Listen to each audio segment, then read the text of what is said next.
Here are the first 2 lines in this book. In the real world, the Vikings never fought the Aztecs. This was not the real world. Do you think Kay Applegate could sue the Deadliest Warrior guys? I think she should sue the Deadliest Warrior guys. Can I sue the Deadliest Warrior guys on her behalf? Would that mean I'd get a cut of the profit? Cut of the damages? Well, whatever. On to Everworld. I looked into your eyes and saw a world that does not exist. I looked into your eyes and saw a world I wish I was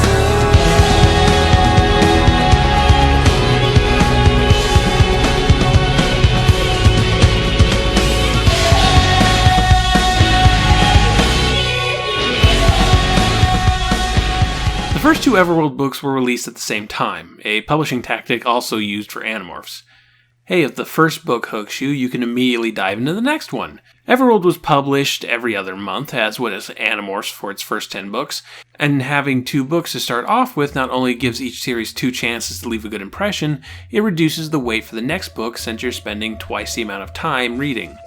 It's the kind of shrewd marketing that would bring a tear to old Dealey Dan Hawk's eye, R.I.P. This book picks up right where the last one left off, with the Vikings charging an Aztec city, with the intent to take the head of their god, Huitzilopochtli, using Thor's hammer Mjolnir. Christopher is our narrator this time around, which means we'll be having less masculine insecurity and more blatant sexism, racism, and homophobia. Oh boy. Though right now he's more concerned with being in the middle of a battlefield. Unlike David, he's really not into it. I had a sword in my hand. My fingers were so tight around the hilt that blood was coming from my cuticles. My breath came in shallow gasps. So little air I should have passed out. Knew I should breathe, but couldn't. Couldn't make my chest relax enough. Couldn't unknot my stomach to let the air come in. My body was a series of vices, vices on vices, all twisted tight until the bone cracked and sinews and muscles screamed. I was running, legs stiff like a puppet. It probably looked funny. Big, bounding, awkward steps with knees that alternately locked and collapsed. The rest of the characters start calling him Big H, so that's what I'm going to do. I imagine Kay Applegate got so tired of trying to remember how to spell it. Big H flies out of his temple, and he's terrifying. King Kong-sized, his shadow casting fear over everyone who falls under it. The Vikings didn't really have a plan, so once Big H steps out, everyone just kind of gulps, turns tail, and runs. Yeah, this book is not very Klingon-friendly. The Vikings aren't thinking straight, because as David points out, trying to get back into their longboats and retreat would take too long, and the Aztec forces would overrun them. So Christopher kicks up his improvised reworking of the Battle Hymn of the Republic to try and restore the Viking spirit. It helps a little, but it's enough for the Viking leader Olaf Ironfoot to go, "Oh, wait, I have a magic hammer." He lobs it at Big H, and its magic actually manages to tear Big H's arm off. Someone actually managed to hurt a god. To which Big H shrugs, throws a magic mirror that kills a bunch of Vikings, grabs Olaf, pops him open like a Pez dispenser, and eats his heart. You know, for kids. Their leader dead, their one weapon in the hands of the Aztecs, the Vikings have been thoroughly pantsed and defeated. The Vikings, along with Christopher, David, and Jaleel, are captured. April wasn't allowed to participate in the battle due to gender, and now nobody knows where she is. They're marched through the streets of the Aztec city where the citizens throw actual feces at them, which is actually a plot point, because Jaleel is frickin' Sherlock Holmes. Oh, and also Christopher is the shittiest human being, both of which are demonstrated in this moment. "They aren't throwing food," Jaleel said again. "You were hoping for watermelon and fried chicken?" I snapped as I wiped the stuff off my sleeve. "You know, you turn into a real redneck when you get stressed," Jaleel said with a smirk. "What about food?" David asked. "So what?" "So if you're looking to pelt the losing army with stuff, you go and dig out the garbage, right? You hit them with apple cores and..." He rolled his eyes towards me. chicken bones and watermelon rinds. But these folks aren't throwing food, not even scraps. And look at them, the civilians, I mean.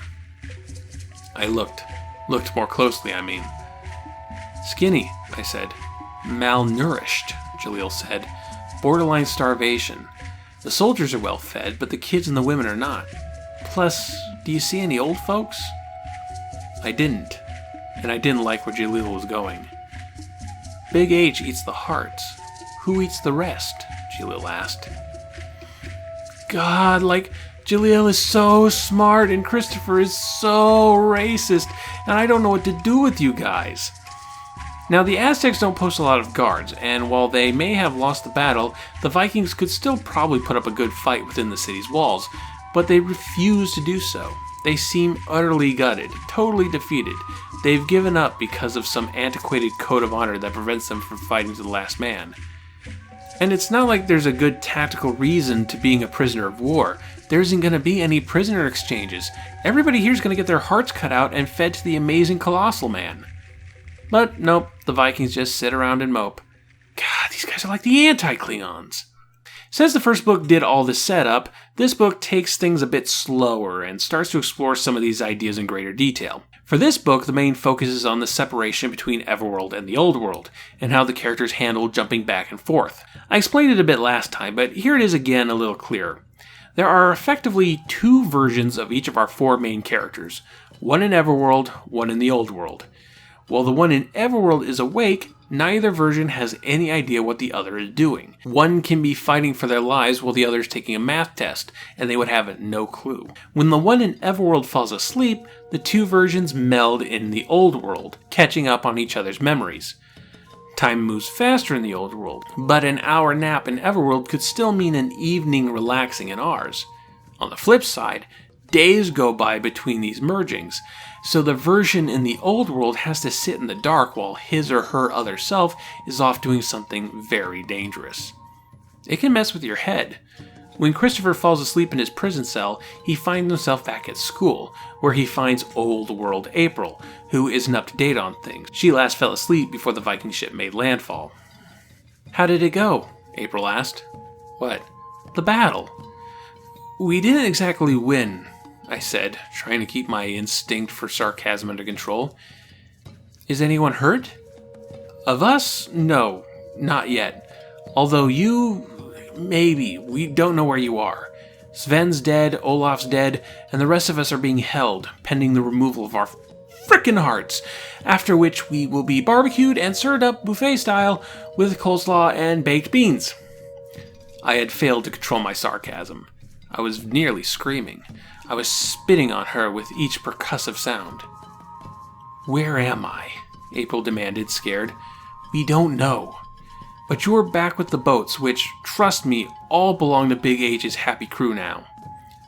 Her face was pale. The huge green eyes grew more huge. Oh my god. I could be entertaining the Aztec warriors? Yeah. Let that idea sink in. That in some alternate world, a version of yourself might be getting violently raped, and at any moment, that version might pass out, and all those awful memories flood into your mind while you're in the middle of class. There is an inherent horror in the design of this new reality, one a bit more subtle than the gross body horrors of morphing. There is real potential for physical and psychological damage being inflicted unbeknownst to our protagonists, damage to be delivered later like a cat leaving a dead rodent on your doorstep, and that damage cannot be undone with science fiction magic. All that, and we're working in a world with more realistic human atrocities. When Animorphs brought up rape, it was in the form of a weird, out-in-public assault, more of a shorthand than actual attempted rape. In Everworld, reference to rape is actual and direct and brutal. It's a passing reference this time. We'll later learn April has not been raped in Everworld, but it's still blunt in a way Animorphs never was. Back in Everworld, the Viking prisoners are treated to a feast, complete with a lot of touchy-feely women to keep them company. The Aztecs want to make sure their sacrifices are happy and healthy before they get their chest cavities pried open. Christopher, David, and Jaleel decide to take this opportunity to escape. If they can't convince the Vikings to strike back, then maybe at least they can slip out before this ceremony starts. And the escape starts off great. They beat up a few guards and slip into the city. But since there's no street lights, it's pitch dark, and they have no idea where they're going. That's when they come across a glowing beacon. Sena, just standing there in a hooded cloak. She doesn't say anything, but proceeds to lead them through the city and into a dead end, where she vanishes, and the Aztecs manage to recapture them. From Christopher and Jalil's point of view, it seemed like Sena purposely got them trapped, but David insists it must have been a mistake. After all, he's been seeing Sena in dreams and visions and... Oh, did I not mention that? Yeah, that was in the last book. Look, my job isn't to be your book on tape. Hell, I'm the only show on YouTube that doesn't have a sponsorship deal with Audible. No, that wasn't a big hint, Audible. I don't know what you're talking about. Anyway, David is totally on Camp Sena, and the books really begin to question just what Sena's deal is anyway. She starts off framed as the damsel in distress for the series, but even as early as book 2, as Sena does odder and odder things, and we learn more about the relationships between our 4 main characters in Sena, we're beginning to bring that into question. At the very least, Sena has a lot of secrets, and doesn't even seem like she needs to be saved. The 3 boys are put into a more secure hold, and the next morning it's time for the sacrifice. Christopher is freaked out. He keeps visualizing how they'll extract his heart, which causes reflexive hypertension in his chest, making it hard to breathe. He's having panic attacks. The captives are lined up and brought to the altar one by one, Viking after Viking, blood pouring down the steps of the temple. It's a goddamn nightmare. But we do have a missing team member. A missing team member who might have been captured, brought into the city to act as a sex slave, avoided actually being raped, stole a bunch of weapons that she can secretly give to the guys so that they can fight their way out. It's April! The one who gets things done! There's a struggle, and Christopher actually manages to get his hands on Mjolnir, which was being publicly displayed, just as Big H comes out of the temple to see what all the ruckus is about. I spun, kicked my leg out, whipped around, and like a pro pitcher threw out a runner, I let fly with Mjolnir. The hammer flew. Big H just had time to look down before Thor's sledge hit him in the feathery loincloth. The hammer came sailing back toward me, but I was too gone to notice. It sailed past. Big H grunted. He got a, "Now I'm gonna kill you" look in his blue and gold face. Then, slowly, he crumpled. Like a guy who's standing on his bike pedals when the chain breaks, he crumpled. Yes, Christopher just launched Thor's hammer into Big H's crotch. He just delivered a nut shot to a vengeful god. They shall write songs of you, Christopher. They shall write and sing and celebrate in tribute to the man who kicked the Almighty in the nuts. So after reclaiming Thor's hammer and witnessing that glory, the Vikings suddenly get energized and start attacking the Aztecs again, giving our 4 protagonists enough confusion to slip out and escape the city. Of course, what do you do next? The boats are destroyed, the city is a war zone, and the surrounding areas of jungle lands are full of who knows what. They have no food. The Aztecs are starving, so it's safe to assume anything that can be foraged and hunted has been picked clean. They need to find a safe water supply and a safe place to rest. And then what? They have no plan, no goal. They are completely lost in an alien dimension where the laws of physics don't apply. And that's still the case when Christopher passes out and merges back into his old world. This is the longest section we've had in the real world yet, with Christopher popping into his other self while grocery shopping, his mental wariness causing him to have a near breakdown in the aisles. After all the cannibalism he just witnessed, hanging out in the meat section is a tad unpleasant. We get a look at his home life. He has a little brother named Mark, his mother is a hardworking lawyer, and at some point his father cheated on his mother, though they're still together. Not terribly enlightening. What is enlightening is Christopher's obsession with sitcoms. So, how many of you remember the 1990s? All of that stuff is like part of my DNA. The new and the fairly recent. Frasier and Seinfeld and Friends. The older stuff. MASH and Mary Tyler Moore, and especially the great, the incomparable Dick Van Dyke Show. That stuff is the map to my brain, the foundation of my thinking. When life becomes surreal, unrecognizable, strange, I go back to the source. Talk to me, Niles. Toss off that snobbish line and Frasier will take that Jack Benny reaction shot that milks laughs out of thin air. Talk to me, Tim the Tool Man. Show me that tired, satisfying formula. Ha ha! Too much power. Better talk to Wilson about it. Phoebe, Monica, Chandler, could you be more funny? Talk to me, Rob and Laura. Make me laugh. Make me laugh at all the jokes I've heard and seen a million times before. Master of your domain. I hate spunk. Rusey, what are you up to now? Oh, Rob. So no one told your life was gonna be that way? Clap, clap, clap, clap, clap. You're the guys I can count on. You're the guys who stay the same day in, day out. I clicked back and forth, thumb on the last channel button between an old Mary Tyler Moore and a not-so-old Friends. A definite resemblance between Mary Tyler Moore and Courtney Cox. Huh, never noticed that before.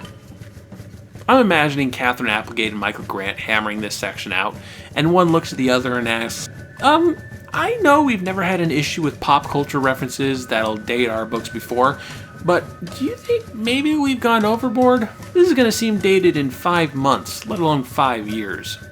So, pop culture references. Some love them, some hate them. I don't think I've ever really expressed my opinion on the issue, though I could be wrong. I'm pushing 500 videos, I lose track. For me, a lot of it depends on intent. What is this reference trying to accomplish? In many cases, it's humor, usually by a way of comparison, like, hey, this group of warriors has some stark differences to that warrior race from that hit television show Star Trek. Of course, the value of the joke is largely dependent on how many people get the reference, and the chances of that decrease with time. Looney Tunes are known for their kinetic energy and clever gags, but a lot of those cartoons also had contemporary pop culture references that'll fly over the heads of modern pop culture audiences. Here, look at this. I wish my brother George was here. Without looking it up, do you know what that was a reference to? I didn't. It's a Liberace reference, and I know who Liberace is, and I still didn't catch it. Now, I think this is perfectly fine as long as you understand how quickly these jokes are going to lose relevancy with every passing year. You think Family Guy is going to age well? 50 years from now, kids will be looking at old Family Guy episodes like we look at these jokes in old Looney Tunes today. It's usually best to supplement these references with more timeless qualities like gags and story and stuff. Of course, people put pop culture references in things that never called for it. Did we need a Rodney Dangerfield reference in Aladdin? How many kids in 1992 knew who Rodney Dangerfield was, let alone kids today? Why anchor your film like that at a time when your whole MO is trying to make timeless classics like the golden age of Disney? Pop culture references are linked to certain periods of time and can be used to place a story in said period. Netflix's Stranger Things uses television shows, movie posters, and soundtrack choices to help place that series in the early 1980s. Name brands, popular celebrities, catchphrases, all can be used to ground a work temporally, where, even if you don't know the reference, you at least get, okay, it was a different time, this is a natural environment for this story and these characters. If the time period is recent enough that a good chunk of your target audience will get it, you can use these things to invoke a layer of nostalgia over everything, and if the feeling is so strong, you can get some of your audience to ignore large structural issues with the work. See, again, Stranger Things. But what of using contemporary references in a non-comedic situation? Well, pop culture references are used in our day-to-day conversations.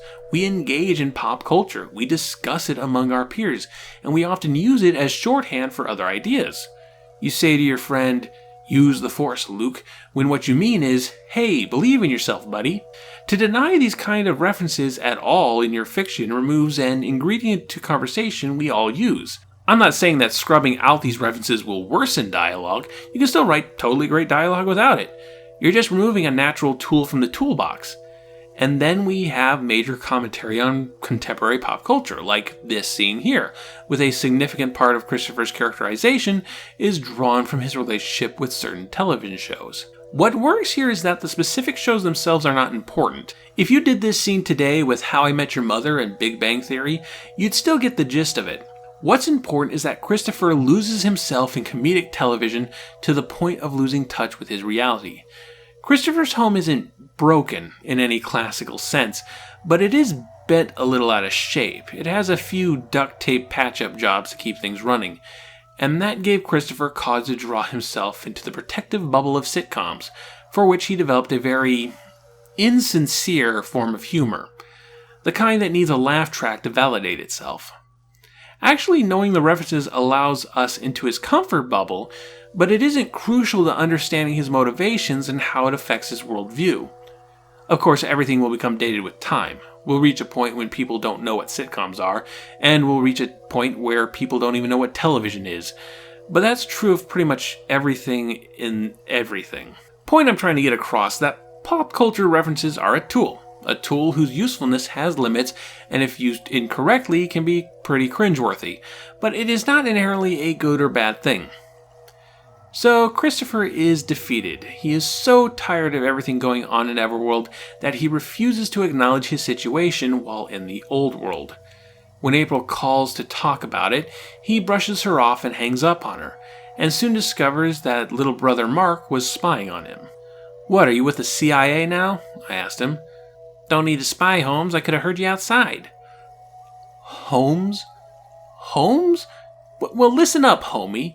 A, you're a lily-white kid from upper middle class whose mommy and daddy drive minivans that would match except that one is blue and the other is green. So you are not, repeat, not a streetwise black kid.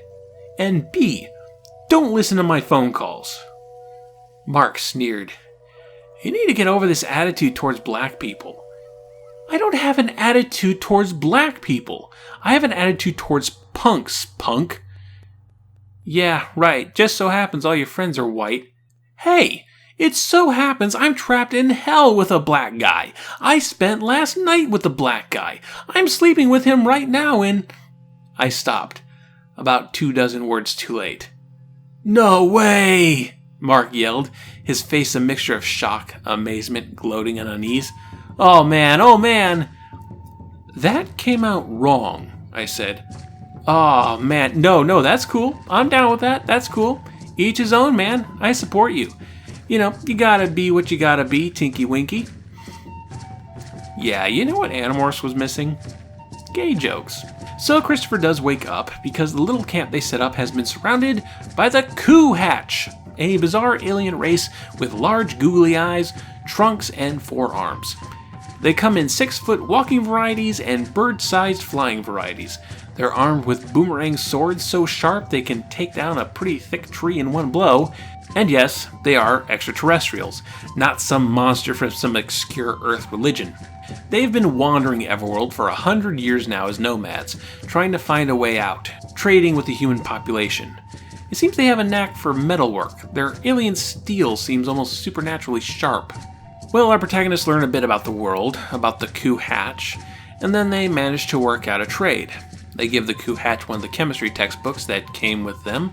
There's something in it that really interests our new alien pals, but we don't find out what. In exchange, the Coup Hatch modify their pocket knife, improving the blade to the point where it can cut through rock like it was butter. It's still a small and dinky 2-inch pocket knife, not super useful as a weapon, but it's still an improvement. And with that, the Coup Hatch continue on their way. While technically better off than they were before they met the Coup Hatch, our protagonists actually feel worse. These guys have been looking for a way out for 100 years. What hope do 4 clueless kids have? Tensions are high, especially between Christopher and David, whom Christopher assumes is taking a leadership role. "I'm thinking, let's not make anyone mad," I said. "We do the deal," David said. Hey, back up there, Saddam. You don't give the orders here." He looked surprised. "I'm agreeing with you." "Fine, and then say, 'I agree with Christopher,' not, 'We do it, General Jerkwad.' What climbed up your butt now?" I jabbed a finger at David's face. "You're not the hero of this story, and the rest of us your faithful followers. The hero lives, the best friend gets killed. The rules of the form, man. You're not the hero of this movie, so back up." Christopher is starting to see the situation by the rules of fiction. He's starting to go all scream on us, and in a world where myth is real, it's hard to determine if that's a helpful way of thinking or not. I would personally wait for some more evidence before you start bringing out the TV tropes. Well, David still thinks Santa is on their side, that Santa needs saving, and that Santa is still in the city. So without telling anybody, he runs off to be the big hero. Once the other three realize what's happening, they go after him. It's not like they have anywhere else to go. When they reach the Aztec city, the place is deserted. Blood everywhere from the battle, but not a body to be seen. From appearances, it would seem that the Aztecs won. A group of them can be seen leaving through the jungle. David figures Santa would be in the temple, so they all walk over there and find not Santa. First off, Big H is still there, still alive, though he doesn't pay them any attention. He's taking a nap after all those hearts he ate and kicks in the balls he took. There is, however, a mysterious old man in robes poking around the place. Our protagonists try to talk to him, but he isn't very forthcoming, finding the kids rude. April is able to be polite enough to get him to talk a little, and he identifies himself as Merlin, because why not? And as quickly as he arrived, he leaves. So again, our four heroes are rudderless. They have no idea where to go, besides look for food. There's none left in the city. So they just start walking the beach, frustrated, angry, yelling at each other. But then they see a fire in the distance, and at that fire is Santa. And she's brought cake! Santa is as cryptic as ever. Everyone but David is mad at her, April going so far as to slap her, but she keeps her cool. That is, until they mention Merlin. That gets her worried. Suddenly, a dragon! Just, a dragon, because why not? The book ends with Santa clearly enchanting David and Christopher, convincing them that they need to protect her from this beast, even if it means the cost of their lives. Follow-up. While Everworld is very much a different animal, there is a comparison to be made between the first two books of this series and the first two books of Animorphs. Both series start with a big info dump first book with a similar structure. We're introduced to our protagonists in an assumed ordinary world. There is an inciting incident that alters a character's worldview and puts them in danger. They pull through by the skin of their teeth until there's a big climatic battle where a giant beast shows up to show off just how outclassed the heroes are. The second book in each series is a slower, quieter affair that looks at the situation in finer detail, explores more emotional elements, involves less direct violence and more chases, captures, and escapes. First book slams on the gas, second book taps the brakes a little to give things more room to breathe. Everything is of a smaller scope. Not only is the pace a little slower, everything is contained within 3 square miles. Our characters don't travel that far physically. We're introduced to some important new plot elements like the Coup Hatch and Merlin, but we don't learn too much about them. There are still mysteries to be solved, and none of that really gives our heroes a goal to work towards besides the general escape Everworld, of which they haven't the first clue of how to do. I can see this book frustrating some. There just isn't a lot of forward momentum. I can also see some people getting turned off by the series at this point because they decided to lead this series with David and Christopher, the two biggest assholes of the group.